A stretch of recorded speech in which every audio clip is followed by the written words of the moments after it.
Hello and welcome to the Round 5 preview for NRL SuperCoach 2023. What a week Round 4 was. We wrapped it up in misery on the weekend. Not only Nicho Hynes, but venting my frustration and my pain was therapeutic, I'll say. But we're here for another week. We're ready to bounce back, hopefully. So thank you all for joining me on this Tuesday evening.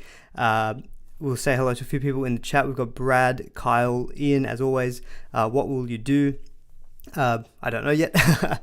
Brew Jim, The Bar, Davey K, Tom J, Jason Yang with the What a Man emoticon. Absolutely love it.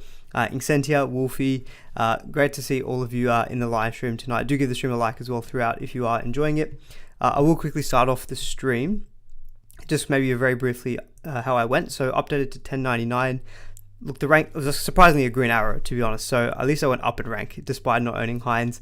Obviously 28k is not ideal, but lots of time to go. It's the cliche, but we'll try to see how we can bounce back. I guess the way I'm trying to think about this whole round 4 experience was last season. Sifa Talakai, didn't own him for his 165.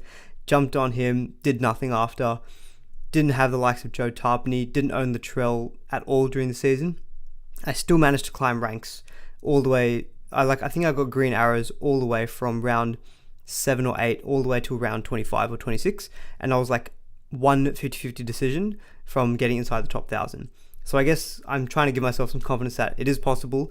You can miss out on some of these points in these weeks, and you can miss out on some of the best players and still actually gain rank. Obviously with the other players in your squad doing well. So hopefully we can correct the ship, ride its course, and head back into more green arrows. And very quickly as well, I wanted to give a shout out to Wayne from the coach of How About Dem Cows. I actually already reached out to Wayne, so he got the top score for last week, which I did mention the winner of the overall group was going to get this beautiful NRL SuperCoach hat. So I've actually reached out to Wayne already, congratulated him. I looked at his team. Obviously he captained Nicho Hynes, but he played Cam Pereira and Warbrick as well, so unreal. He actually had the third highest score of the entire week as well, so he had an amazing week. Shout out to the top 10 as well in the overall group. They're all sitting in the top 260. Frank is in 13th, Theo in 22nd, Nick in 28th, absolutely killing it. So do get on joining in the group if you haven't already. We will keep doing, some smaller weekly giveaways throughout the season. I found it kind of fitting that it just so happened that the week that I decided to give it away was such a massive week in terms of the points with Nicho Hynes. So let's see if next time we can try to catch something similar, and fingers crossed next time that player is actually in my team as well. I did put out a poll just very quickly earlier on in the chat just to kind of go through the run order. If you guys wanted to have any kind of influence as to how you want things to go tonight, I'm pretty flexible. Hynes has gotten 50% of the vote, so we will probably start off with him. We'll go on to second row forwards, and then front row forwards and centre wings we will tackle after. But we'll keep obviously tackling your questions throughout, and there will be a set kind of Q&A, I guess, at the very end as well. So do please stick around for that as well if you want your specific question answered. So before we get on to Hynes very quickly, I've been doing this the last few weeks, and I think I might just kick it off anyway. There is a lot of players still, obviously, with low break-evens that we're looking to target to make money. There are a lot of questions about Jonah Pezzett this week. Potentially, is he a buy? Is he maybe a bridge up to Nicho Hynes? I can see some merit in it. He will play this week. He has been named in TLT, minus 82 break-even, so he'll make a lot of money. The obvious downside is that Jerome Hughes is going to be back next week. We suspect that Pezzett is just going to get dropped out of the side. I guess the downside is, or the other opposite side of it, is that Pezzett stays in the halves and maybe Munster moves to fullback. I don't really feel like that's going to happen. I feel like Munster at fullback didn't quite work out for the Storm last year. I feel like they would maybe stick with him in the halves, and Meaney has been pretty good for them at fullback as well. So I don't really see too much reason. I can see Wolfie saying in the chat that he should go up like 100k, then you can move him to Hynes. I think if you've been able to save a couple of trades to this point, or you haven't had to use a lot of boosts, I can see the merit because you're only using the one extra trade to go from your halfback to Pezzett. Hope that he scores just as well as Hynes, or maybe even better, makes 100k, and that way you don't actually need to fork up. You can fork up a little bit less to get up to Nicho Hynes. So I can kind of see that strategy. I personally am not going to be doing it. I haven't really considered it. I just think there's enough other issues in my team where I don't have those trades available to kind of make that play. So personally, I'm not going to be doing it. I don't hate the strategy. Just know it does obviously come with some risk. He's definitely not a must, as Wolfie is suggesting in the chat. because the job security is quite poor, obviously, with Jerome Hughes coming back straight away. And no guarantee he's going to stay in the 17 at all. So I think he's good for an easy, quick flip to Hynes to make some extra money. But apart from that, I don't really see too much value. Khan Pereira obviously has not been named this week because of the bye, but he came good with 117, so a big negative break even for him. To be honest, the majority of these other players on this list with the lowest break evens, some of them are in the top discussions, the likes of Zach Hosking, the likes of Josh Schuster, Connolly Lemuelu. Lemuelu actually, I think, is going to be, he's actually going to get dual position. So he is someone who probably is going to be the most relevant in terms of the new dual position changes that are coming in round 6.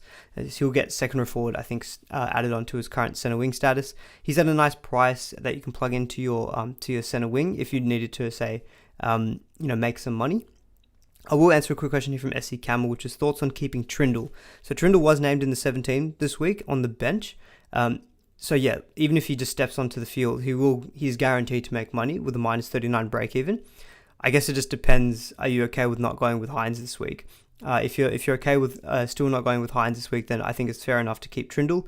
But then obviously you know that as soon as probably after round 6 happens in round 7, I think you're probably going to have to try to get up from Trindle to Nicho Hynes, and that will probably cost you maybe 500k. So just make sure you've got a plan, I think, at that point to make that money to get up to Hynes. But personally, I'm leaning towards getting Nicho this week. I think I saw enough. Which is making me think that if I was in the same position, I would be trying to get from Trindle up to Hynes. But obviously, there's still a lot of money still to be made out of Trindle, even if he just plays 5 minutes off the bench. In terms of other players with negative break-evens, I think Hands from the Eels is definitely one I want to keep an eye on, because I'm looking at Reid Marnie in my hooker setup, and I think maybe a lot of others are who moved onto him after Brandon Smith. And Sonny Luke, because he's got the HIA, he hasn't been named this week due to that 11-day stand down. Now, I am thinking that in the future, if I do want to create more funds, I've already got Harry Grant locked in. If Hands continues to play off the bench and plays some decent minutes, because he did look quite good for the Eels last week, he could be a nice little cheapie for us. I definitely would encourage moving on him this week, because he did score a try, which is probably inflating his score. I would be looking to probably give it another week, and maybe next week is an opportunity to move to him if you wanted to create some more funds, if you wanted to bring in some more gun players, like maybe a 5'8" like Dylan Brown, a Garrick, or maybe Nathan Cleary, for example. If you haven't gotten him yet, there's obviously a lot of guns out there that we'd be looking to target, or make money for a front row forward is another one of the things that I'm also thinking about. So Hands is on my radar. Lemuelu, I think, is going to be solid. I just don't feel like, for me, he's going to be one that's going to get away. I don't think I'll be able to make the trades to get to him. Who else is there? Yeah, Warbrick, obviously fine to keep in the team. Someone like a Khan Pereira, obviously, hopefully. It's going to be interesting to see what happens with Ken Mamalo, because he has now moved to the Titans. I would hope Khan Pereira keeps a spot, because if he plays another game, he's going to make so much more money. But we'll just have to see how things play out. Sorry, there's a little mosquito in my room. Just going to have to swat that away. And I did mention it very briefly, but the dual position changes are going to be coming in from round 6. To be honest, none are really SuperCoach relevant. The only players that are confirmed to get them are New Brown from the Bulldogs, who will get the second row forward added to his hooker eligibility. Sebastian Chris is going to get fullback added to center wing, and Lemuelu is going to get the second row forward added to his center wing. There's a few other notable players on the watch list. Probably the most notable is Adam Dewey. So he's been named again at fullback. Now, SuperCoach NRL's rule is that they need to be playing at least 3 games in a position for that to be added on. He won't make the cutoff in time for round 6, so he won't be getting fullback status in round 6, but there is a possibility that it comes in round 12. Just something I thought I'd mention. A couple of others as well, with Tom Starling maybe getting second row forward, and maybe Cobbo getting fullback, and maybe Pezzett as well getting the 5'8" spot. So that could be another maybe small factor, but given the fact that he's only going to play the one more game and he might be out of the squad next week, that does make him a bit of a risk as well. Right, that's enough of the kind of admin, if you want to call it that. Let's get on to the real hot topics. Nicho Hynes. Surely it had to be Nicho Hynes is the first one that we're going to be talking about. I can see Benny in the chat saying Nicho. I know that you brought him in and captained him, so you're loving all those points. I did not, so very, very sad hours for me. So I think obviously the question is, like, for owners, you got nothing to worry about. You've locked him in. You've locked in those points. It's for the non-owners. It's like, what do we do now? Do we stick to the plan of getting him after the bye in round 7, or do we actually just jump on him now against the Warriors?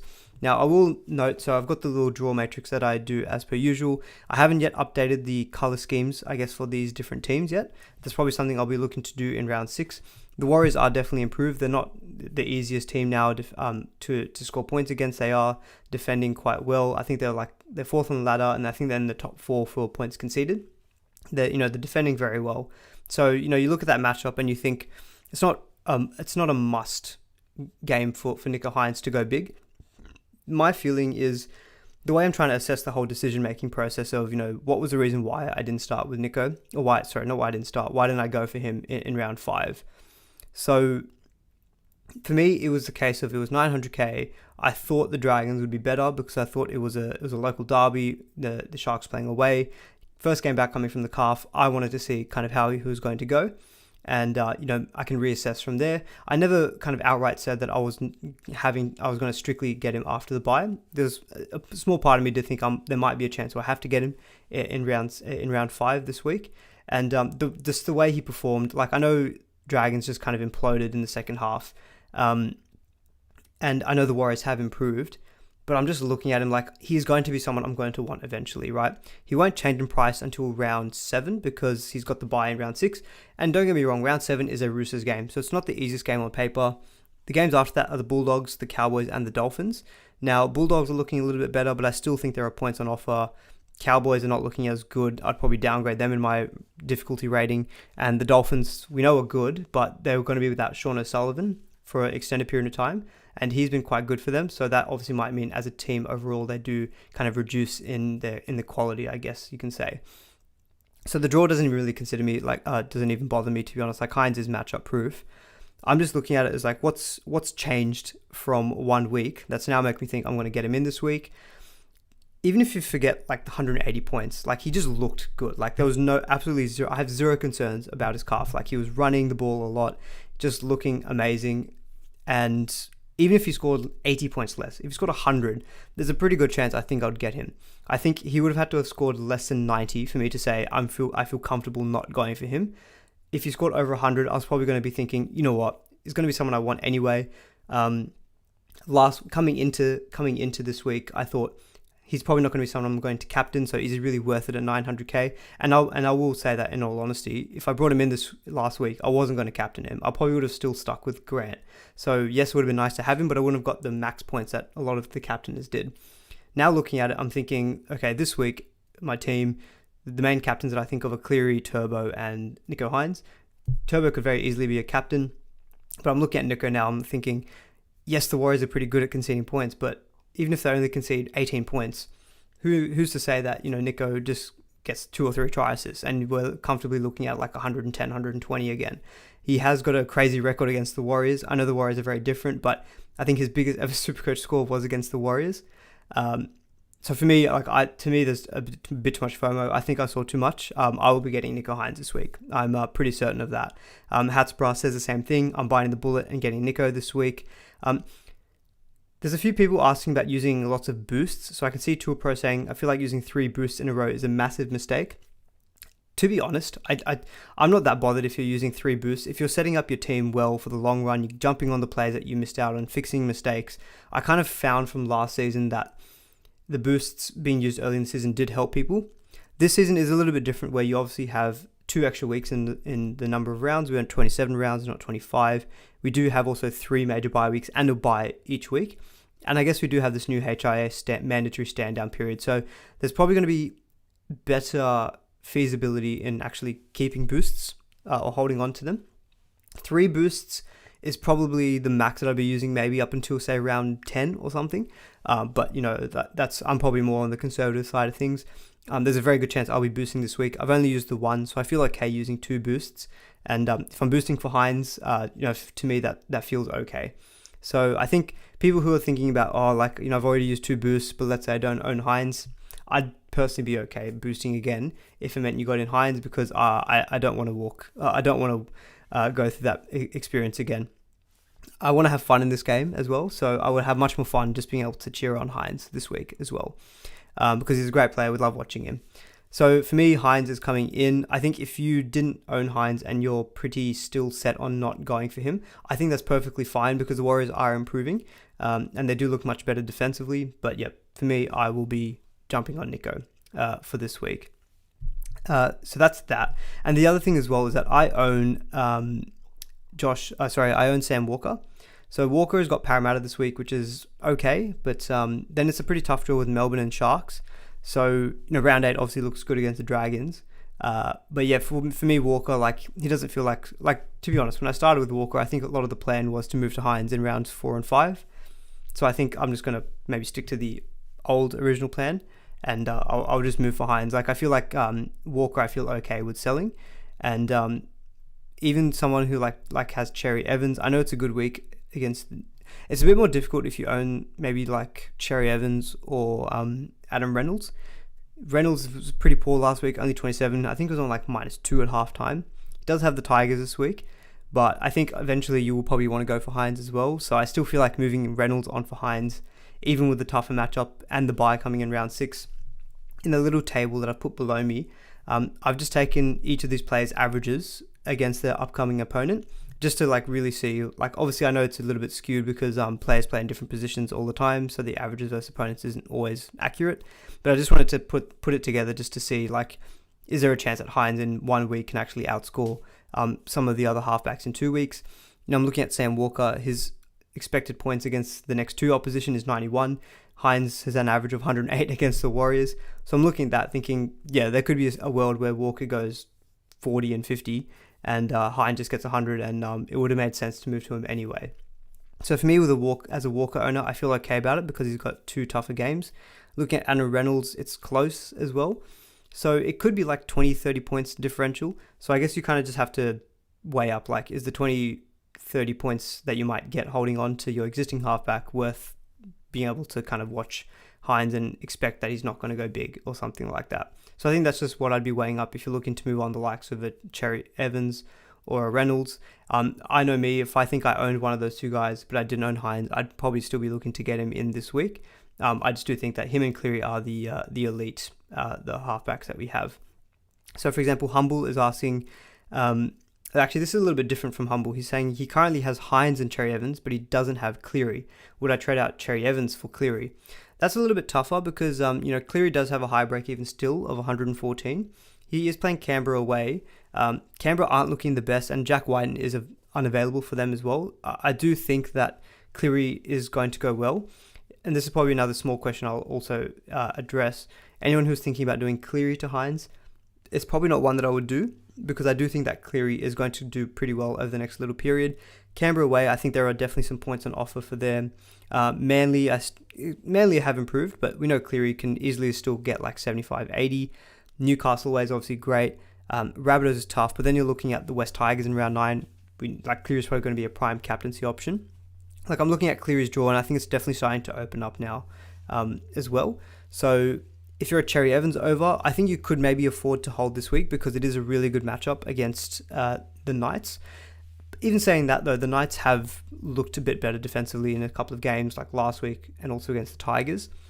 Manly do run into Penrith in round 6, so that's probably a point where you're saying, okay, you probably don't want to own Cherry Evans in that. And then he's also got Melbourne. So, again, for me, would I move to Cleary this week? I probably would. It's only costing you 60k as well. They both do have high break-evens, so it's quite nice in terms of the price differential. It's only 60k that you're forking out, and you are locking in, I think, the much better longer-term option. So yeah, to be honest, I think if I had Cherry Evans, yeah, I'd probably be also making that switch to Cleary. Matt says, thoughts on Hynes or Cleary? Don't have either.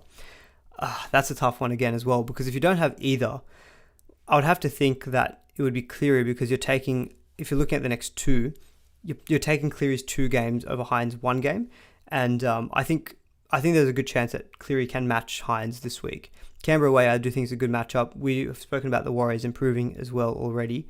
So if I didn't have either, I'd probably actually go with Nathan just because he's got the 2 games over Hynes' 1. But eventually, round 7, I think, try to get in the pair of them. That's the pair that I think we all want to get at halfback. In terms of other players, I've got Dewey here. There will be I haven't really put another section together on Adam Dewey. To be honest, Dewey looked okay, 54 points on the weekend, pretty much all in base. He really didn't do much playing at fullback. Still goal kicking as well. So I'm trying to think about people who maybe have like Dewey, like they can move Dewey to Hynes via Katoa. Feels a bit more difficult to try to sell Dewey because the performance is okay. But again, like Dewey's got a bye coming up fairly soon as well in round 7. Broncos and Parramatta. I know he's got a really good record against the Broncos, but they are looking a little bit better. So again, it's probably one where I'd say, yeah, maybe I'd make the switch straight away. It is much easier though with Dewey that you can hold him, knowing that he's got 2 games over 1, and then around 7 when he's got the bye, it's a perfect switch to Nicho Hynes. So that's also something I would just think about. Wolfie's asking, would I sell Katoa? I'm going to guess that's Isaiah Katoa. To be honest, he hasn't really been featuring in like my head in terms of trade plans. I just want to have a quick look at what his break even is. His break even is 6, so there's a good chance that he'll make some money. Him and Milford have been named in the halves. There is a chance that the Dolphins' overall performance does dip now that they haven't got Sean O'Sullivan, because he's been pretty steady for them. For me personally though, this week I wouldn't be looking to sell because he's got that low break even and beats the Dragons. Like the Dragons are conceding a lot of points. There's still potentially some money to be made out of Isaiah Katoa. So I think for me, he's fine. And he does have a handy duel. So it's very nice. I think when doing trades, you can kind of flip him around. So he's a nice little piece to have there if you're not looking to make 2 reserves in your 5'8" and your halfback spot. Let's see. Okay. Just seeing if there's any other questions around the halves. So this question about Garrick. Would I prioritize Garrick over Nicho? Well, to be honest, yeah, coming into this week, I was going to go probably get Garrick this week, but Nicho has kind of changed my plans a little bit. So yes, I'm going Nicho over Garrick. I know Garrick's got the good game this week against the Knights. Scored 71 on the weekend. Didn't really do too much. I think he had like a couple of line breaks, but no tries. Still scored 71 is good. But God, I'm just thinking about Hynes and how well he played. I can't get it out of my head, to be honest. Someone said before, I think I sound a bit panicked. To be honest, I feel like I'm pretty calm, I think, about the whole Hynes situation and moving forward. So Jack actually raises a good point. Is Mitchell Moses an option? To be honest, I didn't even put Mitchell Moses here because I think like I know the draw is opening up for him, and he was very good actually last season, but I think like Hynes feels just like almost close to a must, I think, from round 7, and then even then Cleary just for me just feels like the nice safe one. So like Moses is an option with the draw, but you are really counting on that draw, whereas I think the likes of Hynes, Cleary are just matchup proof. I like Moses maybe a little bit closer to Origin, because there's obviously, guaranteed Cleary's going to play Origin. And so I think if you're looking to sell him over that period, I really like Moses at that point because Parramatta are really good for buy coverage. But for right now, I think we're still a few weeks away from that. I'm happy, I think, just to go with the Cleary-Hynes combination.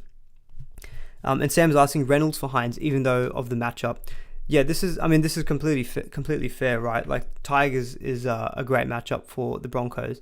Tigers have got a bit of a thing over the Broncos at Suncorp though. Like I think they've won the last couple of games there. Broncos have been good, but the Dolphins were in that game. It was only really the last 10 minutes against the Dragons that the Broncos did very well. Like, yeah, to be honest, I think if I owned Reynolds, I would probably still be going to Hynes. I think Hynes is just by far and away the better option overall, in my opinion. I think if you're in the camp of like, you can stomach another week without Hynes, then sure, because he's got the really good matchup, Reynolds. But for me, I think I'd still make that switch. But you can tell I'm very much in the camp of I'm all aboard going for Hynes this week because I just think the potential is there for him to go big again, even though I know the matchup on paper is actually looking quite difficult. Accenture saying, would you say it's more important to ship Dewey out for another 5'8" rather than moving to Nicho this week? No, to be honest, with Dewey, I'm not actually as concerned. I actually posed this question to NRL Physio, so I obviously sold Dewey last week. Small part of me regrets that because I think, obviously, 1, he outscored Dillbags, but 2, he actually looked okay. And the fact that he scored 54, not doing a lot, is pretty encouraging. So I think with Dewey, if you own him, he's also at a price now at $570K where he is offering actual value at that price tag. Like I saw him last week before he had his big price drop. Whereas this week, I think if you're looking to sell, it's probably probably not getting a lot of value, I guess, out of that. And the only other 5'8" you'd be going to in my head would be Munster or Dillbags. Dillbags still has the Roosters this week. Munster's I think he's got a game against the Rabbitohs. We know Munster's obviously a gunner, can get it done against anyone. But I do feel like Dewey is fine to hold now, actually, just because physio thought the performance looked okay. I thought he looked a lot better as well on the eye test. So for me, I wouldn't be having to prioritize, I guess, Dewey out this week. Last week, it felt a little bit different because there's a lot more uncertainty, I think, about his how he would perform. All right, so I think we've covered off the halfbacks in quite a bit of detail. I'm seeing a couple of questions about front row forwards. To be honest, I'm not seeing a lot of questions about second row forwards. Maybe I've just missed them. But, someone like Cam Murray was the most traded out player this week. So I think we'll probably just quickly flip to that one. I can see Alex, though, in the chat has posted his trade saying he's gone Murray, Sam Walker and Cotter to Schuster, Hynes and Haas. Yeah, to be honest, that feels like a very nice boost, Alex. I do like getting in Haas. I like Hynes, obviously, and Schuster. We'll talk about Schuster now, actually, as well. So second row forwards is obviously a completely stacked position, and a lot of people are selling Cam Murray to get to Hynes. Murray, I think, is the most sold player. I want to double check that before I start talking nonsense. Just waiting for the game to upload. Yes, he is the most traded out player, followed by Adam Dewey, which is actually surprising. I don't think Adam Dewey should be second on that list. But yeah, Cam Murray is the most traded out player. I imagine a lot of people are moving down to the likes of Jackson Ford, Josh Schuster, maybe a Zach Hosking, even the likes of potentially Wilton, or even maybe another gun like a Madison, Brenton Nikora, Kolomatangi. They've all looked quite good. So yeah, in terms of the thoughts around, selling Murray, I posted my trade plans on Twitter. I think Murray is potentially one that I will be looking to move on this week. His stats, to be honest, are still okay. He had base stats of 62 last week against Manly. So obviously still making a lot of tackles.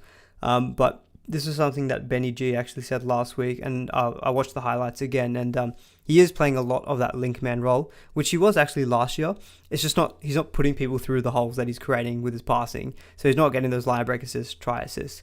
With Murray, I know he's a gun, and it can definitely happen. And to be honest, now his break even, I actually don't think his break even is 80. I feel like that might be a mistake. Sorry, I might have to double check that, because I have a feeling his break even is in the 60s. I want to check this. Apologies, I had to put a lot of the stuff together today very quickly. Oh, no, he does have a break-even of 80. Look, so a break-even of 80, even if he scores 60 this week, yes, he'll go down a little bit more in cash, maybe 15 to 20k, but it's not an enormous amount of money. But I think the thing with Murray is that we know if you can hold on to him, great. We know he's a gun. The issue is that the second row forward is stacked. There are so many good options. It feels like you can go save 200k, 250k, maybe 300k, get close to similar output, and 300k is your Sam Walker to Hynes ticket. Boom. That's why it's a very popular trade this week, and it feels very easy to do. And whilst I think Murray can obviously punish in the future, for me, completely viable, I think, to be moving on Murray this week because of what it enables. If you're going for a Hynes, if you're going for a Garrick, for example, I think those are the type of moves in combination with selling Murray that I think I'm on board with. So I think in terms of, if you are looking to sell Murray, who are the best replacements? I can see a question from Tool Pro, which is Jackson Ford or Zach Hosking. So coming into the stream, or coming into maybe my thinking yesterday, my thinking was Jackson Ford. He's at a cheaper price, 325k, just on the stats that I've actually got on the screen for Ford. I've taken out his HIA game. So you can see in the 2 games that he started, he's played the 80 minutes. I've read some article where I think Webster was quoted as saying that he expects Ford to be out there for the big minutes, which is essentially the 80 minutes. And it does look like he has locked down that spot. Tool Pro, to answer your question, I think he does seem to have locked down that 80-minute edge roll for the Warriors. So for me, job security feels okay. Stats-wise, been pretty good. His average base power numbers when he has been starting is 58. Only a 2-game sample size, but it's pretty decent. 58. If you look at Murray in that same period of time, his is 56. So you're getting actually very similar output between Murray and Jackson Ford, but you're getting it at 300k price difference. That's the reason why a lot of people are moving to Jackson Ford. The thing with Ford, though, is because he had that 4 in his rolling average, his break-even is still pretty manageable. That's at 22. So with 22 in his break-even, he's not going to go massively up in price this week. He might go up, if you say he gets 60 points again this week, he might go up to, say, 350k. So he might go up 25k, which is not ideal, but it's not the end of the world. And now I really like the look of Hosking. I owned Hosking for that small period of last season when he was playing a couple of games for the Broncos. Was really good, lots of really good base stats. He loves to tackle, and I know it's a very small sample size of one game, but he wipes the floor in terms of the stats compared to all of these other guys that I've got on this list here. Even if you exclude his average score, which is only the one game of 117, his base power in that game was 80. I'm pretty sure his base stats was 64, which is ridiculous. His PPM was 0.96, which is amazing. Played the full 80 minutes. The biggest question mark with Hosking is the job security. Luke Garner's been not named in the squad. Apparently, he's got a few niggling injuries, which is why he hasn't been named. But to be honest, I'm actually coming into the season, I thought Hosking would have gotten the starting edge spot for the Panthers. It went to Garner. Now I'm looking at it, the fact that he played so well and he killed it. I personally think that he's going to hold the spot. So it's more of a punt to go with Hosking this week, but I think he's got much more potential to be like a genuine top 17 player come end of the season if he holds down that spot. Remember, if he continues to play on the right edge spot outside Nathan Cleary, that's a really good spot to be playing outside of.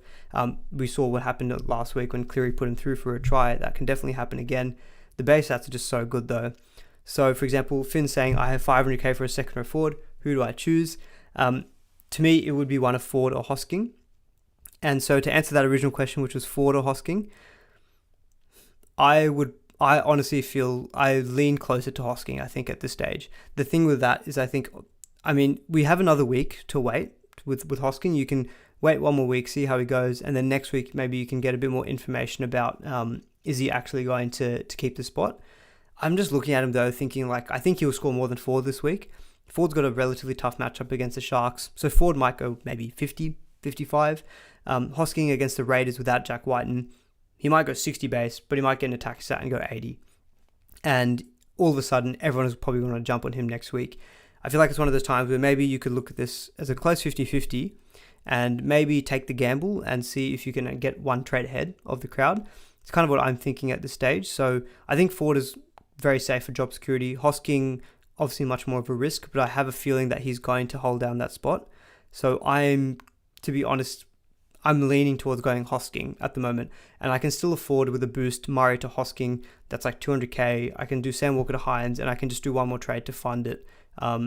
So for me, I don't have to go all the way down to Ford. I can go to someone like Hosking. So in my honest opinion, Ford or Hosking, I would actually go with Hosking at this stage. I just think he's going to get the most.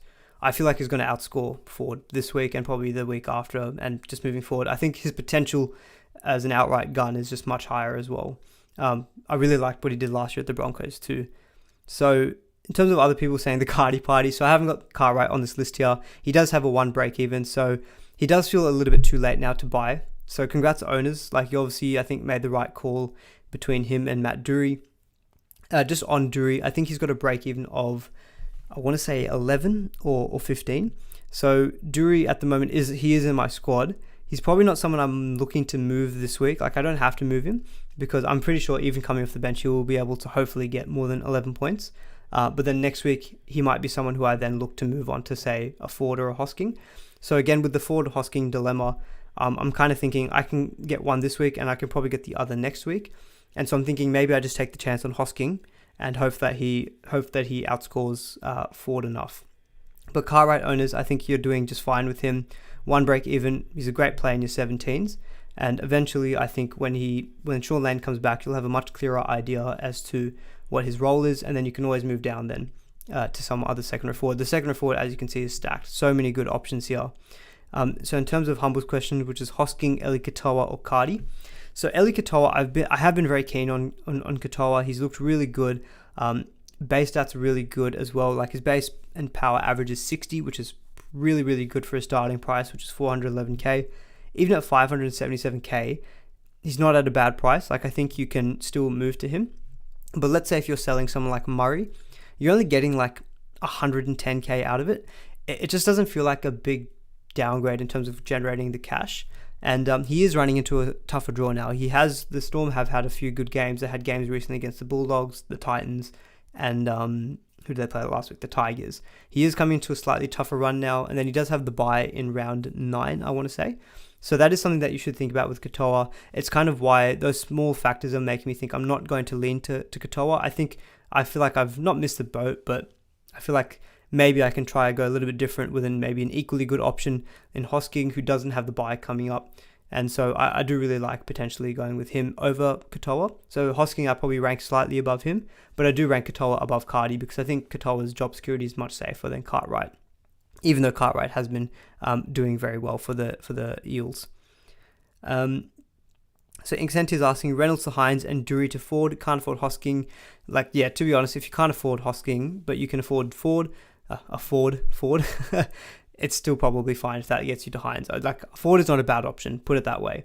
I'm just having a slight preference for Hosking. In terms of some of the other people, I think a lot of people are looking at selling. Carrigan was one. There was a few questions I've just put up on the screen as well, which is, would you trade out Murray or Carrigan? To be honest, if you can afford that 20k difference, I would just trade out Carrigan instead of Murray, because I think, like you can see with Carrigan, he basically is just like a close to a 1 ppm guy, but he doesn't quite have the upside, whereas Murray is kind of still matching Carrigan, but we just know he's got that higher upside and that attacking stat potential. So I think for me, if you're looking to sell one of the two, I would hold on to Murray, and I'd probably move on Carrigan if he's one of your downgrades. Tohu Harris is an interesting one. He's been named, but we have no real guidance, I guess, on his injury. The fact he's been named is probably a good sign, but I guess it's a really tough one. I think if you own Tohu Harris, I think he is the third most traded out player.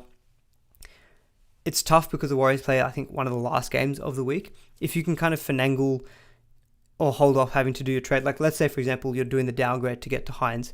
Remember that Hynes and Tohu Harris play in the same game, as does Jackson Ford. So maybe you can wait until that game, and then if Harris is a late out, move him down to Jackson Ford, and then you can maybe trade up to Hynes.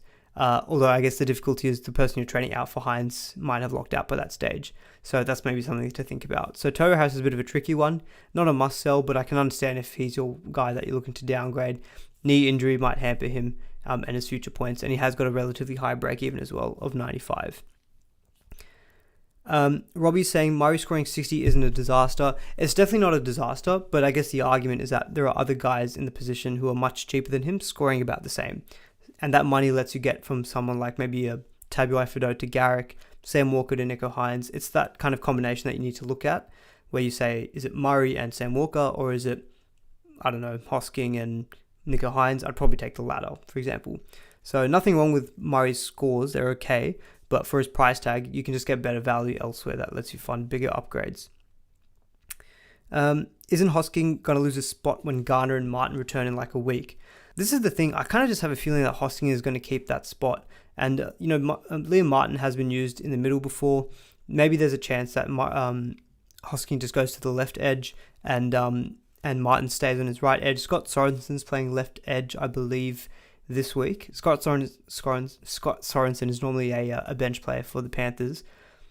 I don't know, like Garner had that one good game in round 2, but like Hosking came in and absolutely killed it. So there's obviously a risk. There's definitely a risk if you went with Hosking early. I guess the downside is that, look, if Hosking is out of the side next week, I guess you just trade him down to Jackson Ford in that case. So you are burning an extra trade, but I do like Hosking. I do feel like he is going to maybe hold that spot down. Okay. Jeff saying trading out To'o instead of Murray. Yeah, that's probably fair enough, but I do like that draw for the Panthers. So, to be honest, out of those two, I actually think I would be taking out Murray. And Ian is saying Martin to the left as he got moved there 2 weeks ago. Yeah, so that's something as well, that Martin could move to the left and, Hosking could just stay on the right edge as well. And yeah, I don't know. You guys can pretty much tell I'm very keen on Hosking. I think there's a good chance he'll come into my team this week. Toolpro saying, can you show your team? Yep, I'll definitely get into showing the team at the latter end of the stream. Wow, we've already gone for 40 minutes and I feel like I've barely scratched the surface of this week, but hopefully that covers off a lot of the second row forwards. Wilton, maybe I'll quickly mention him. I think there was a question about would you go Wilton, Katoa, or Hosking? I think my order would be Hosking, Katoa, Wilton. The fact is that Wilton just has the bye in round 6. He's been good, but he might not be in that top 17 level player. if you still like the look of him, maybe you can pick him up after round 6 when he passes by. A couple of gun second row forwards here like Kolomatangi, Brenton Nikora, and Ryan Madison, all on my watch list. Not going to be able to get them in this week because I'm looking to downgrade my second row forward, but they've been killing it. Stats are really good. So again, Nikora has the bye round 6. Madison looked really good. Definitely someone I'm eyeing up. And Kolomatangi has just been really good for the Rabbitohs as well. Cool. All right. So that's, I think, the second row forwards done and dusted. Although, to be honest, I haven't even mentioned Schuster. In terms of Schuster this week, if you're looking at maybe Ford or Schuster's a fine play this week against the Knights, and I don't mind downgrading to him because I know the base stats weren't great in round 1, a little bit better in his second game, and I've just put this price change calculator tool as well from NRL SuperCoach Stats, which is a fantastic website. I've just assumed if he averages his current average, which is 43, how much money would Schuster make? So he would make approximately 170k over about 10 or so weeks. So he will make some money. And the way that I'm looking at him is I think he's a fine downgrade this week because I think you can just play him on matchups. Play him against the Knights, play him against the Tigers, play him against the Titans, but then sit him against Penrith, Melbourne, and Broncos because you know that his base stats are not good. If I'm going one of Ford or Schuster, to be honest, this week, I think I would go Schuster, play the break-evens a little bit. He's a little bit cheaper. He's probably a better play this week as well compared to Jackson Ford, who's got the Sharks. Schuster's got the Knights at home. Well, actually, they're playing in Mudgee. They're not really playing at home. So that's kind of my general thoughts on Schuster. I'm probably looking to boost to buy him this week because I do like playing him this week in my 17. Does free up quite a bit of cash as well. But yeah, that's kind of generally my thoughts on Schuster. I think he's a solid buy. There's obviously a risk where, he goes 25 and barely makes money, but just as a pure downgrade, at least he's playing and we know the potential of him as well. And he's at 241k. I feel like it's a low risk as well. So that's kind of my thoughts on Schuster. Okay, so we'll talk centre wings a little bit because I'm seeing a few questions coming in about centre wings. I'll quickly answer this one from Jane. Is Lachlan Fitzgibbon a buy? To be honest, I've never really thought about Fitzgibbon as a buy. I'm looking at his numbers though, not bad. 74, 72, 66, 72, base of 43, 45, 46, 58. To be honest, those 2 games without tries is pretty encouraging, but the draw does toughen up for the Knights a little bit, as you can see here. They've got Manly, Warriors, Penrith, Cowboys, Parramatta, and then a bye. So I feel like those attacking stats that he's gotten will pretty much dry up, in my opinion, and then he might just revert back to a mid-50s guy. And I think his price tag at 578k, I think I'd be trying to go down a little bit cheaper. I think there's plenty of other cheaper options who could maybe be better performing than him. Just before I move on to centre wings, Tool Pro saying Nat Butcher an option. Yeah, Nat Butcher is an option because he's still starting and obviously coming off the bye, so there's no bye concerns now with Butcher. Pretty solid average of 65. The price is a little bit high at 597.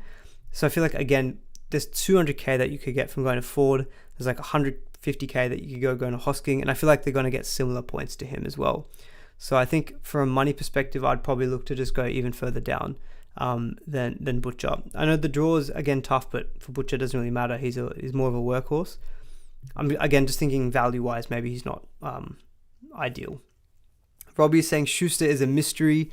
Look, another thing as well, Manly got pretty much dudded a try that was called a forward pass. And Schuster caught the ball back with Brad Parker. He passed it then on to Turbo. If Turbo goes in then and scores that, Schuster's getting at least a try contribution, if not maybe a try assist. And all of a sudden, his 26 is now closer to 38-40. And you're probably thinking, okay, he's gone 59-40. That's not bad coming into the Knights. So maybe that's something as well to think about. And in game 1, he scored 59 with 3 try assists, but 2 of them came off kicks. So there's no line break assists associated with him as well. Even if he's mystery, it's fine with me. I think I'll probably be okay looking to downgrade to him this week. All right, so on to the centre wings. So I'll quickly address this question because I haven't really got anything specifically covering them. Talk Warbrick, Alamotti, Taruva, and Khan-Pereira. To be honest, A2, D2, I look at all of them. They're all on my squad. I'm just going to hold them for now. Warbrick, Khan-Pereira, Alamotti all have negative break-evens. Taruva scored 50 points on the weekend in pure base. I like the draw, I think, is opening up for Penrith as well. So for me, he's he's going to play in my 17 pretty much every week. So yeah, to me, I think he's going to be solid hold, I think. A couple of questions coming in around Lockie Miller and thoughts on him. So yeah, apologies as well. There's no picture of Lockie Miller with his Knights jersey. So he's got his Sharks jersey in this picture, but he doesn't actually play for the Sharks. Same as Greg Marzhew, who plays for the Knights, not the Titans. So in terms of Lockie Miller, like, he's done really good. I know he picked up the goal kicking as well for the last 2 kicks, I think, for the Knights. His base stats are really good. Base power average of 45 is pretty solid. Oh God, sorry, a big insect came out of nowhere. I just don't love the draw now for the Knights. I think they've had a good run till date. Haven't really played too many tough opponents. So I'm just going to quickly go back at their draw. So it's been the Warriors, to be fair, who have been better, 52 points. Tigers 50, Dolphins 98, and then Canberra 103. I'm looking at it now, looking at Manly, who are good, Warriors who are good, and this is a home game for the Newcastle Knights. Then there's Penrith, Cowboys, Parramatta, then a bye. I'm just not thinking the draw. Like, I feel like he's also quite expensive at 669k. I'm just not thinking he's maybe the guy I'd be looking to jump on. He's going to be solid, I think, and do a job for you. Like, in that period, there's probably a good chance he goes and averages 60 because he's got those really good base stats, really good floor. Ian saying Marzhew not in a Knights jersey. Again, there was no picture of Greg Marzhew in a Knights jersey that I could find on the internet. If someone can find one, please send it back. Please send it to me because I do want to put that in there. But yeah, I think Ian's made not Ian, sorry. It was Robbie who's made a good point here. I think this is the kind of thing that maybe is worth thinking about. If instead of going with someone like a Miller, I mean, Marzhew is a beast, 581k, like his numbers are just ridiculous. But we saw how good the Sharks were. The likes of Mulatalo, Jesse Ramian, Sione Katoa, they could be nice little pod options that you can go for maybe from round 7 onwards. So if you want to lock in Miller for the next few weeks, I don't mind it because the draw is probably okay for the next 2 weeks. It does get a little bit tougher then with Penrith in round 7. So for me, I think he's going to be really solid, but I just don't see him as the guy I need to prioritize bringing in this week. Bruce saying, I'll Photoshop it for you, my man. Thank you very much. I'll hold you to that. And Marzhew, again, similar thing where had an unreal performance, 122 points, low break even now of 9, but he does have the job security issues around him because of his poor defense. Although Dom Young is obviously on the outer, there's a good chance that Marzhew just stays on the right wing and continues bossing it. So I'm happy enough to give Marzhew another week and play it from there. But I am conscious of the draw for the Knights not being the best moving forward. Val Holmes. So Tool Pro's asking, is Val Holmes a sell? Been very disappointing. Now, fair enough. Like, Val Holmes hasn't quite hit those big heights that we were hoping for, I think, coming into the season. Lost some money now at 668k, averaging 62. So it's solid, but not amazing. Still has a few good games coming up with the Bulldogs, Dolphins, and Newcastle. Warriors away in round 7. Obviously now it doesn't look so easy. And then it's the Sharks and then it's the Roosters. I'm personally still looking to hold Val Holmes. I know a lot of people are thinking about doing Val Holmes to Garrick, and Garrick I think is objectively a better option than Val Holmes. With the goal kicking, I think he's playing on a more attacking team at this point in time as well compared to the Cowboys, who are not putting up that many points. And Holmes scored about 70 points on the weekend, which included an intercept try. So if you take that out, we're looking at like maybe a 50-point game, which is fine. But yeah, not amazing. I'd say disappointing is fine. Flop, probably a bit strong. Not saying anyone said he was a flop. But yeah, so like, yeah, I do think that Garrick will outscore Val Holmes this week because of the matchup. But I'm just thinking with Holmes, he doesn't, again, feel like the biggest issue in my team. I feel like Hynes is someone I want to get to. I feel like Murray, because there's a lot of good other options as well at second or forward, I feel like he's someone I can move on a little bit easier. And lots of good replacements. Centre wing, there are some good options here with the likes of Miller, Marzhew. What I'm thinking though longer term is Tabuai Fido, for example. He's currently in my squad. He's got a break even of 30 and a good matchup against the Dragons, so I'm not looking to move him on anytime soon. Does toughen up a little bit though with trips away to the Cowboys and the Rabbitohs. So I'm thinking maybe in round 6. I know I may have missed the Newcastle game, but Garrick is still someone who I think if I don't get him in round 5, at least by round 8, I'm definitely, I think, going to want him when he comes up against the Tigers. So for me, I'm looking at him as I might just have to, unfortunately, not go with Garrick this week and instead just go with Nico, basically. So I guess that's the question that was at the very top of the stream was, would you prioritize Garrick or Nico? I'm going Nico Hynes because the thing with him as well is that his ownership is spiking this week and he's probably going to be the most highly captained player. Last week it hurt. This week, if he goes big again and he's that captain, like that could really be like a season ender in terms of like you're just so far behind the pace at that point, maybe. So I'm thinking priority for me is Nico, and Garrick I'll try to get in round 6 or I'll try to get him maybe in round 7 as well when it's a home game against Melbourne. And I can look at someone like Tabai Fido as a way to get there. You know, maybe Marnie down to a cheaper hooker like Sonny Luke or Hands from the Eels. That immediately gets me 400k, which would be what I need to get from Tabai Fido to Garrick. So for me personally, ideally I'd have both Holmes and Garrick. I think those two would be really nice. In terms of Karaz, I think Karaz, like, to be honest, I haven't really heard many questions about moving on Karaz to another centre wing. He's very expensive now at 738k, so I feel like if you don't own him, you kind of have missed the boat slightly, and I think instead I would just buy Garrick for like 10k more, or not even 10k, 5k more. Try capitalize on the Knights matchup this week. But yeah, with Karaz, I do like, obviously, I'm just going to keep Karaz, I think, for the foreseeable future because his base stats is just still ridiculous. If we see a drop off, I think we'll just sell at that point. But yeah, he's proven to be a very, very handy option in centre wing. Ian's asking Holmes, Fido, Alamotti, or Latrell for Garrick.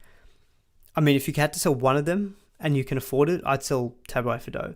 I think Latrell's fine to hold. Alamotti's still got negative break even, and Holmes, I think, yeah, I'd prefer trying to add to him if I can, rather than sell for Garrick. Harry's saying between Garrick, Miller, or Marzu, who would you go for? Marzu lets me go straight trade from Dewey to Dillbags next week. Now, I would again say Garrick here because I don't think that now that Dewey to Dillbags is a must trade next week, because I think Dewey could still actually come out be just fine as he kind of gets recovered from this turf toe injury. And I do think Garrick is by far the best of all of those three centre wings. So I'm just going to plug in my charger. All right. Yep, so that's my kind of question, I guess, on Garrick. Ian saying, if you still have Teddy, can you not go Teddy to Garrick? Now, Ian, this isn't a good question. If I own Teddy, I would not be selling this week. We'll get to it in the captaincy discussion, but the Parramatta Eels concede a mozza of points to opposition fullbacks. Coming for buy, I think Teddy could have a huge week this week. So if I own Teddy still, I wouldn't be moving him on, in my opinion.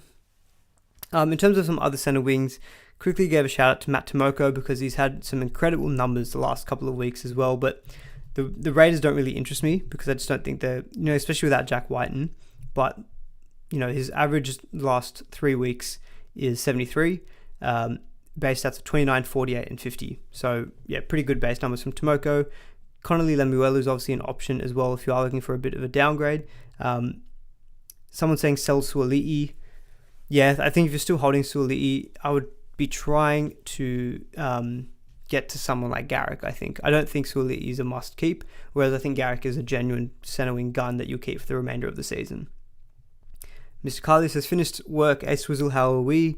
We're doing just fine. Seems as though the A Swizzle nickname is still sticking. Alright, in terms of others, Isaac Thompson. Isaac is saying, Thompson is a problem. Udo to Tarpany Haas or Thompson to Lemuelu. Yeah, to be honest, I think the front row forward position upside-wise is less so compared to these other spots. Like, Thompson hasn't really been that good. I think Lemuelu has looked pretty solid. So Isaac, I think as a better upgrade for your team, would probably be the Thompson to Lemuelu in my opinion. Is Teddy a pod buy? Alright, let's get into maybe some fullback chat. So not really, I think, too much to chat on this week. I think the only thing that's probably worth mentioning is Reece Walsh. You know, for example, if you didn't buy him this week, is it too late to buy? Personally, no, because he's still got the West Tigers this week. He's still looking good. Good matchups as well against the Raiders and the Titans. So he could easily be someone that you can theoretically hold for the next month. Someone is saying Latrell's clearly playing injured. He's a sell. Clearly playing injured, yes, potentially. But I'm looking at the draw for the Rabbitohs. It's not ideal still with Penrith, Broncos, Melbourne twice in the next kind of 6 weeks. But I don't know. I feel like I said last week if I owned Latrell, I would be trying to keep him. I still kind of feel that way. I know he's got a still high break-even of 127, but I don't know. I can see the merit of going to Walsh this week because Walsh still has a low break-even of 18 and he's versing the Tigers at home. So I think still, if that's like a downgrade, well, it might not even be that much of a downgrade in price, but at least that switch frees up some money. If that's the money you need to do another upgrade elsewhere, I'd say it's sure. But again, Latrell, I think, could be someone that we all look to move to. And if you don't, and if you're someone who wants, like Tool Pro, for example, jump on a pod, Teddy as a pod this week could be unreal because we'll get onto it a little bit later. Parramatta conceded a lot of points to fullbacks. Couple of tough games, but then it's the Dragons around 8, which I think is another Teddy potential 150 game. So don't mind buying Teddy as a pod this week if you've got that ability. If you've already locked in Hynes, maybe if you own Latrell to Teddy feels a little bit sideways, but I do think Teddy will outperform Latrell this week. That's just my general feeling. But yeah, that's kind of my general thoughts. Turbo, I don't think is a discussion point at this point. If you don't own Turbo, I would be looking to still get Turbo. I know you performed not that great last week, but this week against the Knights, you're going to want to own Turbo. All right, I think we'll try to speed things up. So the little bit of chat on front row forwards. There was a question I think that came on my Twitter was, who's the best front row forward outside of Tarpany, Tino, and Payne Haas? In my opinion, it would probably be someone like Max King, because we heard today that there's been a further setback with TPJ in his rehab. So I think, I think to be honest, Max King should get some better minutes moving forward, or the same minutes of what he's currently gotten. Very solid, steady option at 589k. But if you are looking to upgrade your front row forward, it is, in my opinion, to go for one of Haas, Tarpany, or Tino. Tarpany is the one I mentioned last week, is a bit more of a pod who can cover you through the origin period. Payne Haas, eye test wise, is looking the best. He's looking very damaging, very threatening, lots of offloads. The thing with Tarpany is that it seems as though the Raiders overall are not offloading. I heard this on Bloke in a Bar, so shout out to Tim Williams as well, who I think actually is the one who mentioned it. As a team, just overall, they're not offloading as much as last season. So it feels like maybe part of the game plan is to not offload as much. I feel like if Tarpany was offloading at the same rate as Payne Haas, or even just a little bit less, he, in my opinion, would be the standout because he's not averaging that. I mean, he's averaging a bit different, but the base and power average to Payne Haas is not that different. 65 versus 71. PPM is amazing at 1.3. He's better for the buy coverage as well. So I think I mentioned it last week. I still feel the same as well. Is Payne Haas, I think on the shorter term up until round 13, it's probably going to outscore Tarpany. But if you're just looking to do one upgrade, lock in the front row forward for the rest of the year, avoiding Origin, I'd probably say Tarpany is the one who I still would lean. He's a little bit cheaper now as well than Payne Haas as well. Tino is great, but again, he's got the same thing with Origin, and I do think that if you're going to go with Tino, so it's got the same Origin thing, I would just go with Payne Haas. If you're looking to avoid that, then for me, Tarpany still stands pretty clear. If you're going for a slightly cheaper option, Tom Gilbert was a bit of the flavour of the week last week. With the TPJ news, I do kind of like just going with Max King. Nice, solid option. He's good for buy coverage. Doesn't have a buy, I think, until I think round 13. So he's good for that as well. Anyway, we'll probably wrap up the front and forward chat there.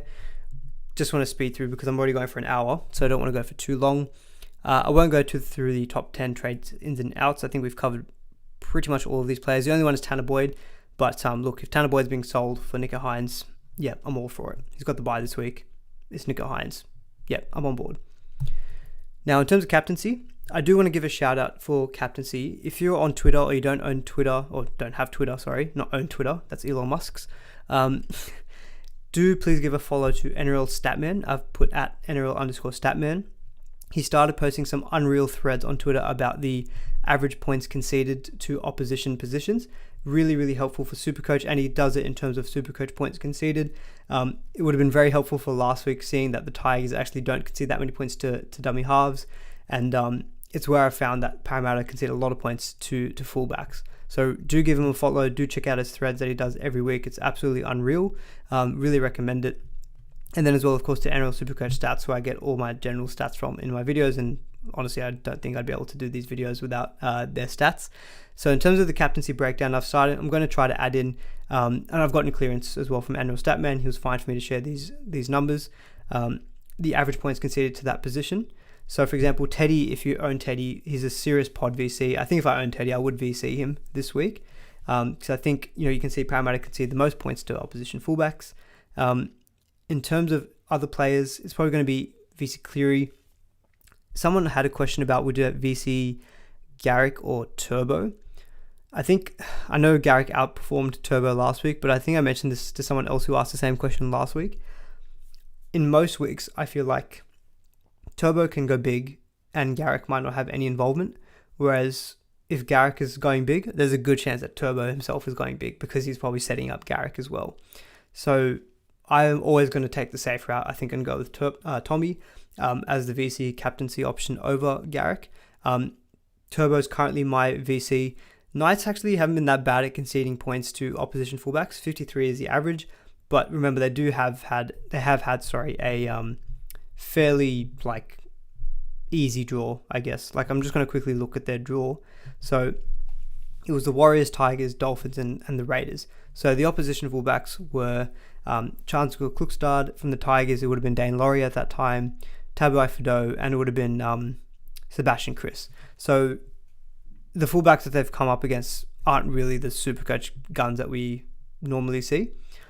I think that average and that rank position, I'm kind of putting a bit of context into it. I think Turbo is going to do really well this week. So yep, for me, Turbo VC feels pretty clear. Cleary is an option, but I think there's a good chance I'm going to be bringing in Nicho Hynes this week. If I bring in Hynes, I think I'll be captaining him. He does play at the very end of the week as well, which is very helpful. So for me, if you're a Hynes owner, my preferred combination is VC Turbo, Captain Hynes. If you're not going with Hynes, then it would probably be VC Cleary or Teddy. And it can't be Teddy. It'd probably be VC Cleary and then Captain Turbo. Walsh is a bit more of a pod because he's got the Tigers. I'm kind of looking at him thinking I don't know if the Tigers are actually going to fold over in that game because they've got a randomly good record against the Broncos at Suncorp. So I'm thinking if that's maybe playing in my mind. So for me, Turbo feels the safer option. I do think that the Knights will give up points to him as well. And so for me, Walsh is the more of the pod choice. I've put in Val Holmes here as well, but I think most people probably aren't going to go with Val Holmes captain, just given that it's an away game against the Bulldogs. But they have conceded 64 points on average to left centres. So something to keep in mind. Ian saying VC Turbo, Captain Nicho. Yep. Mudcrab saying VC Walsh, Captain Hynes. That is something that you can definitely do as well. If you're not feeling the Turbo and you want to go a little bit more pod, Mudcrab, you're suggesting it again. I think VC Walsh is definitely on the cards as well. And we do have genuine loop options this week as well with Khan Pereira and Dave Fafita out with the bye. Remember, they won't lock out until the last game of the week. I think VC Walsh is also a decent strategy, but I think I'll be trying to go Turbo, in my opinion. Just feels safer. Nice, bit more of a comfort blanket, in my opinion. Robbie's asking about Chester. Chester I don't think is going to be an option for the Cowboys moving forward because I think next week Drinkwater's back, and I think at that point he's just going to take the fullback spot. For me, Chester I don't think is an option. VC Turbo or Teddy. I'd be tempted to take the pod on Teddy. I do feel like that those numbers are something that is worth looking at with Parramatta, conceding a lot of points to fullbacks. I think I'd go VC Teddy over Turbo. Okay, that's it for the preview. So I think I'll quickly just get onto my team. If I have my team loaded up, that'd be very helpful. So I'll quickly go through what I'm thinking with trades, and then I'll do about 5 minutes of questions because I'm already going a little bit over time on the stream. I've been rambling too long, but we'll try to get to your questions in a little bit. So in terms of my team, let me zoom in a bit and what I'm looking to do. So I do have a situation where I don't have to actually do a boost to get Nicho Hynes. So the way that I can do that is if I go Sam Walker to Nicho Hynes, and I go Murray to Schuster. Sorry, not Murray. It was actually not Murray. It was who was it? Niokore. Yes, Niokore. I think I'm going to be trading out this week. I think he's been okay, but not amazing. I think I'd rather just take the money saving. So I can actually keep Murray and get Hynes in this week by going Niokore down to Schuster. It leaves me $500k in the bank. Sorry, $500k. It leaves me $500 in the bank. So, I would play Schuster this week. it leaves my second row forward a little bit weak. Actually, not really, because I'd have Murray, Hopgood, and Fafita moving forward. And yep, I've got Hynes in that this week, and I can save a boost. So that's one option I have thought about in terms of not if I didn't want to use the boost. But to be honest, I'm okay using the boost this week, and freeing up money potentially for down the line. So what I've also thought about is doing Murray out for one of Hosking or Jackson Ford. I think the way that I'm thinking now is probably going to be taking a chance on Hosking.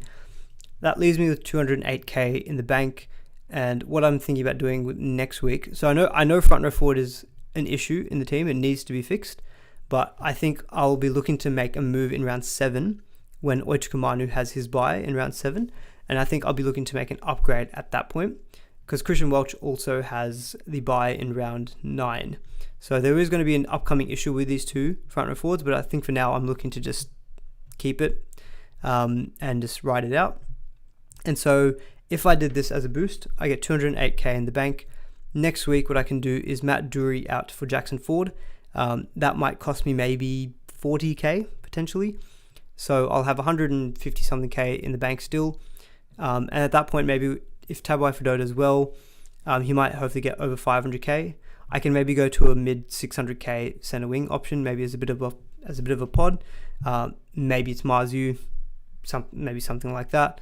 Or maybe there's another pod that sticks out that I can move to, or I can do just the one trade of Dury to Garrick.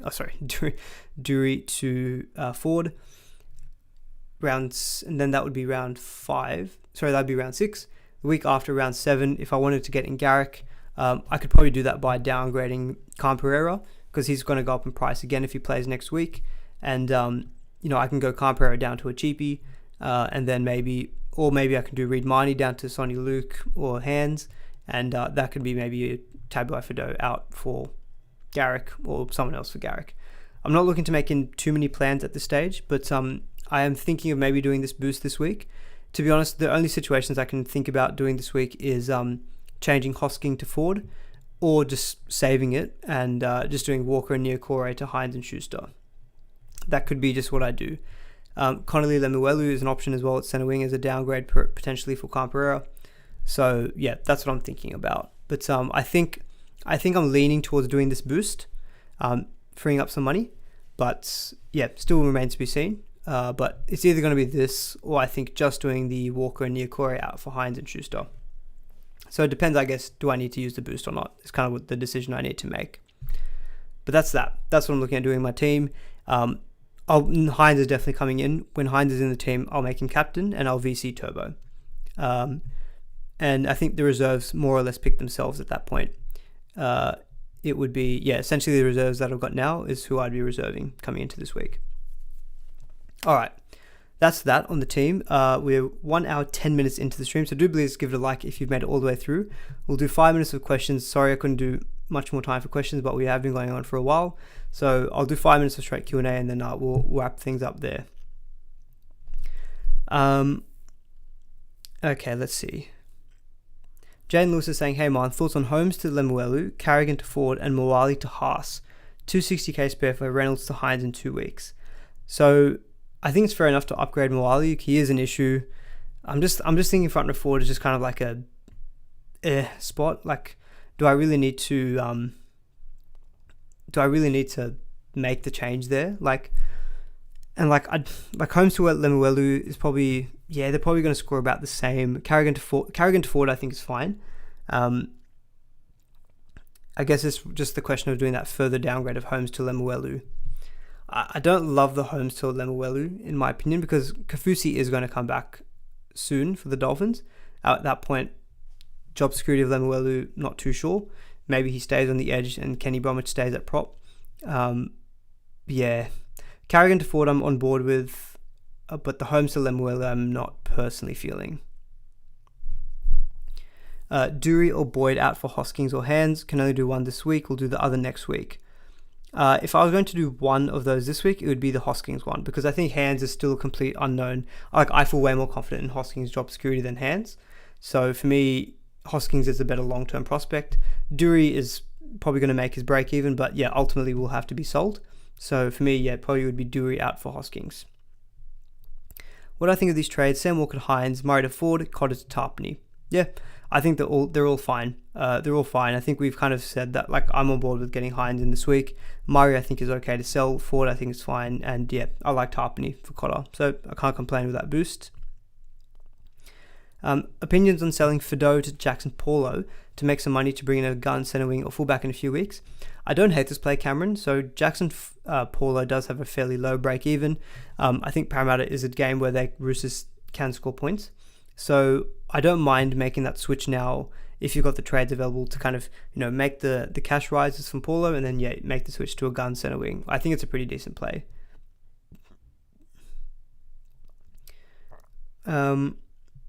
Okay, lots of questions coming in, sorry. Do I bring in Cleary with a boost for Boyd or play Nico Klookside-Liero this week and buy him at a discount next week? To be honest, Stuart, I would be fine boosting for Cleary to avoid playing CNK or Liero. Like, Cleary is just Cleary. I think he can do well as well this week against the Raiders. Incentia, Dury's gone next week anyway, so might as well get rid now. That is true. Like, I could just get rid of Dury. Like in this boost situation, yeah, I probably don't even have to get rid of Niokore. I could just take out Dury instead. So that is an option. Like, Niokore is not a must sell. He's fine to play. And yeah, that's maybe an option. That way I can just, if I have to keep Niokore, that's okay. So that's food for thought. It's definitely food for thought with my squad in general. So yeah, I'll keep that in mind. But it's definitely an option. Murray to Hosking as a standalone trade. Don't need the money. If you don't need the money, then I think it's obviously much easier to just not do it. But just think about if you will you need the money. I think if you don't need it for the money this week, then I think it's fine to just wait until next week if you want to jump on Hosking. For me, this money is to fund Nico, so I'd have to make that call this week. So yeah, for me, I'm going with I'm leaning towards Hosking. Someone else in the chat was asking why not Ford. If you go back to the second and Ford section, spent a lot of time discussing that. I'm feeling Hosking more than Ford at this week, and Ford's break even is 22. So even if he goes up in price a little bit next week, it's not going to be like a humongous price increase, is what I'm hoping for anyway. I think there's better points potential as well from Hosking. Robbie's saying, I can't believe I just found your channel. Great work, champion. Oh, appreciate it. Do subscribe as well if you are enjoying the content. Hey man, prioritize Garrick or Tarpany? For me, it would be Garrick. Just upside potential, I think, for sure. Sell Josh King or Carrigan? What has Josh King been averaging? I know he had that one crazy week to start off with, but to be honest, I have not really paid attention to his scores. 55, 34, 75 last week. 61 in base stats. So he's averaging 65, basically. To be honest, I think I'd hold on to Carrigan because King has got a bye as well in round 9. Carrigan, at least, safe all the way until Origin in terms of the buys. And I think he's just a better option. So, yes, probably Carrigan for me. I would be holding. Thoughts on Reynolds, Tedesco, and Niokore to Hynes, Walsh, and Ford/Schuster. So you have held on to Teddy till this point. But it's looking like you need to do Tedesco to Walsh to fund the Hynes upgrade. I do like Tedesco a lot this week, but I can understand going for Hynes this week. So yeah, I'm probably on board with doing that. I think Walsh this week is still going to be a good option against the Tigers. And one of Ford or Schuster, as I mentioned before, I'd actually lean towards going Schuster this week. Kolomatangi is a pod, yes, for sure. I spoke about Kolomatangi a little bit in this 2RF section as well, and I'll try to add timestamps as well to this after the stream. Traded Cody last week and have AJ Brimson. What's the rebound? 18k. 18k. AJ was in my team at 5'8". Not quite understanding the question, but are you suggesting going from Brimson back to Cody Walker? Cody Walker did have a good week last week. He scored 2 tries, but just ever since kind of like second half of last year, he's just not really been an option. Like, he scored 2 tries and scored 80 points. Like, just not getting involved as much, I think, with Latrell taking more of a role in the team. So I know the draw does open up a little bit for the Rabbitohs, but I'm still not really looking at Cody Walker. I think I just feel much more safe with Dewey, Dillbags, and Munster. Stuart says, your points versus position would say that this week Ford has a better scoring potential than Hoskins does versus their opponents. Just a note to add. Okay, I'll double check that, Stuart. I'll keep that in mind. I need to double check that, I think, just to make sure that I consider all of that, because Sharks obviously on face value looks like a tough opposition. Ford will be running at Nico Hynes' side, so that's the side with Nikora and Ramian. They're pretty solid defensively, so I'm surprised to hear that. Hosking running at Canberra's left edge. I guess there's no Jack Whiten. That's kind of coming into my thinking as well. Preston or Schuster to play this week? Toughie. I mean, Preston only scored 42 last week. He didn't kill it. I think I'd play Schuster just to chase the kind of upside that he can present against the Knights. Fafita to Ford, Dury to Schuster, and Boyd to Hynes. Now, Jane, just on that, I didn't actually mention Fafita once yet on this stream. I'm personally not keen on selling Fafita. I think I'm seeing enough from Fafita. He's being involved. I think Foran is definitely helping, and Fafita playing on the left edge. For me, Fafita doesn't feel like a sell. So if you have another second or forward like Murray, I'd prefer selling Murray to Fafita. I'd prefer selling Murray than Fafita, if I'm being honest. Okay, we'll do one more question because I need to jump off soon. Hey man, would you do Dury and Tanner Boyd to Hands and Dillbags? Or would you do Murray and Dury to Dillbags and Ford to help with Haas next week? I would definitely, I think, be doing the Murray and Dury one. I just think Dillbags and Ford just look much better options, and you're getting actually a lot more money in the bank as well. Hands is kind of a risk we just don't know about yet. So yeah, for me, I'd be doing the second lot of moves. All right, guys. I know that there are lots of questions coming in. Unfortunately, I wasn't able to get to everyone. We'll see if we can do a Thursday lockout Q&A stream for you guys. But if I can't, just keep pinging me on Twitter, on YouTube comments, and I'll try to get back to all of you. But thank you all for tuning in. I know the stream was a little bit longer, but lots to get through. So hopefully you enjoyed it. Do please give this stream a like as well on the way out. Do subscribe as well to the channel if you haven't already and you want to see more content during the season. That's my spiel over. See you all in the next one.